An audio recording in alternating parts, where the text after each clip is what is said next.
Ilang linggo bago ang Pasko, patuloy na dinadagsa ng mga Pangasinense at mga bisita ang mga pailaw sa iba't ibang lokal na pamalaan dito sa buong lalawigan ng Pangasinan.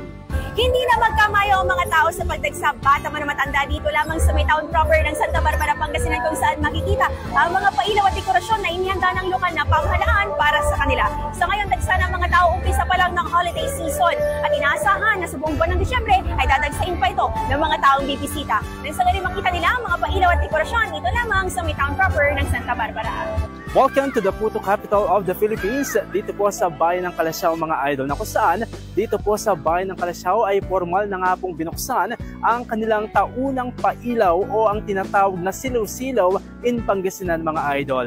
Pasko Calasiao ang tema ngayong Kapaskuhan dito po sa bayan ng Calasiao, na kung saan welcome po ang lahat ng sinuman na gusto pong bumisita dito sa bayan ng Calasiao. Naguri ang the heart, the soul, and the face ng lalawigan, the Municipality of Lingayen.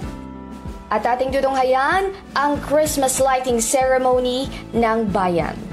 Once again, this is Lingayen's Christmas lighting ceremony with the theme Iwawa at Balay 2020. Sa ngayon ay abanan na din ang lokal na pamahalaan ng lungsod ng Dagupan at maging pamahalaang panlalawigan ng Pangasinan kaugnay sa magaganap din ng pailaw na isa din sa inabangan dito sa lalawigan ng Pangasinan. Mula dito sa IFM Dagupan, para sa RMN Paskong Pinoy, ito si Adol Batsagtalaw, kasama ang buong pwesto ng IFM Dagupan News Team. Tatak, RMN!